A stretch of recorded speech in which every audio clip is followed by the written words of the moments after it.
Hey, welcome to EMS Office Hours. This is Jim Hoffman. Of course, this is your Monday Minutes. And guys, today we are going to wrap up the allergic reaction segment here of the EMS Quick Study Tips. Today is going to be the third section of this. We're going to talk mainly about the management and treatment, basically of the allergic reactions. Keep in mind, of course, you have to follow your local protocols, and keep in mind what's going on with your patient, right? Not everyone fits into what we talk about here. They don't follow the textbook. So this is why we do these Monday Minutes, why I try to push to you on that. And with that said, I would like to tell you why this is important, right? And again, like I said, it's help you make those better clinical decisions, write those reports, okay? But of course, there's key information to help you pass your exams, to build your knowledge base, make you an overall better provider, okay? And of course, I always stress that if what I say here does not ring true, does not kind of refresh your memory on something, that you open up your textbook, you crack open that study guide, you sign into TurboMedic if you're a member there, and research a little bit more to get your knowledge base up and to move that EMS knowledge needle, okay? So let's get into it today, guys. Again, we're talking about reactions and what we can do, and we talk about mild reactions. Primarily, that's for the patients that have that urticaria, right? Just itching, the hives, the swelling, whatever that's outside of the body, not their tongue, not their airway, not their lips, okay? We're talking about the hives that are on their chest, their arms, their legs, stuff like that. They're not usually going to have respiratory issues, okay? And primarily what we're doing for these patients is giving them Benadryl, right? The diphenhydramine we're giving them, depending upon, again, your protocols, it's anywhere between 10 to 50 milligrams. We're usually giving it IV or IM, again, depending upon your protocols. And we're going to want the patient to have normal vital signs when that's going on, okay? And of course, keep in mind side effects of Benadryl, like them getting very sleepy, things like that, okay? But this is the common kind of treatment for mild reactions, okay? So that's just like, again, just mild stuff, right? But what about if we get a little bit hairier, right? The more severe reactions, okay? Moderate to severe, okay? Got to watch that airway, right? Want to keep an eye on that airway, want to be aggressive with it, okay? Give them ventilatory support if they need it, okay? Oxygen therapy, all right? And that could be just nasal cannula, it could be non-rebreather, it could be a nebulizer, like a bronchodilator if they are wheezing or they have stridor, okay? We want to think about circulatory support, which could be giving them fluid if they need it, okay? And then, of course, another common drug when we get to the more advanced reactions is epinephrine, and normally that's 0.3 milligrams IM. Years ago, it was sub-Q. Most places now, I'm pretty confident, are IM. But again, you're going to follow your local protocols, right? And the epi, again, is more for the wheezing or the stridor that's not resolving with bronchodilators, when you have edema to the airway, to the tongue, and when you get patient getting when they're hypotensive, okay, blood pressure is getting below 90 systolic, things like that. You want to start considering this much more aggressive sort of management when it comes to airway, oxygen, medications you can use, okay, to kind of correct all of this, okay? Now, don't forget, the vascular compromise too. There's other things you can look at when it talks to vascular compromise, circulatory support. Don't forget the key thing of confusion, okay? That can be a sign to you that they're not getting that vascular support they need, okay? So something to think about there, okay? So don't just think of it being airway, hypotension, stuff like that, maybe a little tachycardic, right? We're looking at the mental status as well, okay? Just things to think about. All right, now, when we get to, of course, the final stage, guys, which is that anaphylactic reaction, that anaphylactic shock, right? much more to consider. A lot of it's the same that we've been doing for the other reactions, and moderate to severe reactions, right? We see a lot of the same things. We're still going to be doing a lot of the same things, okay? But we've got to kind of put it all together, monitor all this at the same time, right? Provide that reassurance, keeping them calm, ensure that airway, monitor that airway, intubate the patient if you have to.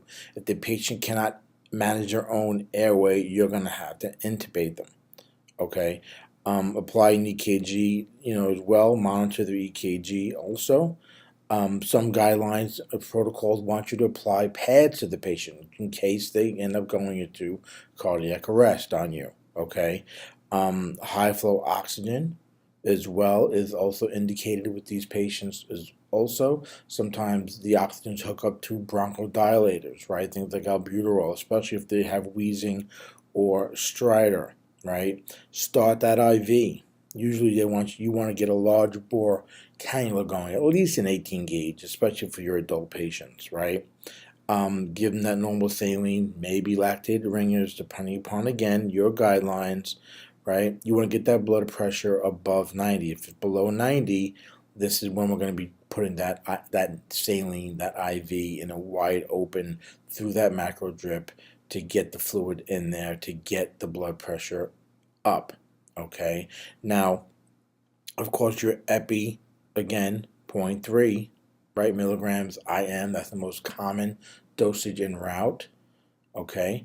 And also your bronchodilators, like I mentioned as well just a few moments ago. Keep in mind, right, that you might have other drugs at your disposal, okay? Depending upon where you work, you might have other options to give patients other drugs to help with blood pressure, to help with wheezing and stridor. Okay, maybe you have salumedrol at your disposal, maybe you have Decadron at your disposal, whatever the case may be. Just stuff to think about. This is the basic frontline stuff you'll see on many guidelines, many protocols, okay, and stuff that you will often see on exams, because this is kind of universal treatment, okay? So this is very common stuff you're going to see, but some protocols do vary, and I want you to be aware of that, okay, to follow your local guidelines. But when it comes to exams and things like that, these are the type of things that are going to be very common, okay? You might not see epi 0.3 milligrams, but it might ask you the type of drug you might use, right, to treat a patient with anaphylactic shock, and epi might be one of those choices. They might not give you a route or a dosage because protocols vary, but they might tell you, ask you what drug of choice that you might have at your disposal as a paramedic, okay, or even an EMT in some locations. Okay, guys, that's it. Of course, don't forget the whole transport part of all this too, right? Transport those priority patients, right? Don't be sitting on scene all day trying to figure this stuff out, right? To come to part on the scene, you got to decide, we got to start transporting, packaging, getting ready to move the patient, okay? Especially when they're critical patients, okay? So that's it, guys. This wraps up the allergic reaction section. Pretty simple. This is a pretty quick video. It actually turned out nice that we were able to break it down into the different, the basics and the assessments, and now the treatments. I hope you found this little section handy. Next time, we are going to get into trauma. And trauma is a big section because we are talking about all the different types of trauma, the different mechanisms and injuries and stuff like that. So it's going to be a pretty lengthy segments we're going to be going into, okay? So we're going to have a few weeks of that going on, all right? So I look forward to that. Lots of people love the trauma part of EMS, right? All right, guys, if you like this type of stuff, please make sure you engage with me. I'm at social media, either Instagram or Twitter. I'm at EMS Safe on both of those channels. You can get me on Facebook as well. It's facebook.com/the EMS professional. And I do a little bit something different on each of these channels, guys, to try to keep you engaged with me, whether it's doing fun stuff, silly stuff, educational stuff, or just peek behind the scenes of what I am about. All right, so guys, that's it. Again, Another thing, if you do enjoy this stuff, you like building your knowledge base, you like moving that knowledge needle a little bit, you like having a resource at your fingertips, consider joining me at TurboMedic. It's emsseo.com/turbo.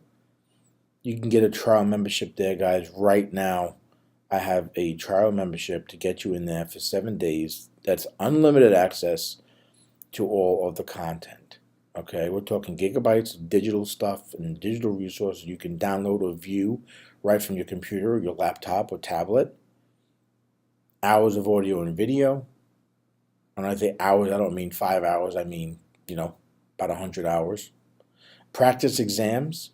And, of course, exclusive access to me and the private Facebook group as well.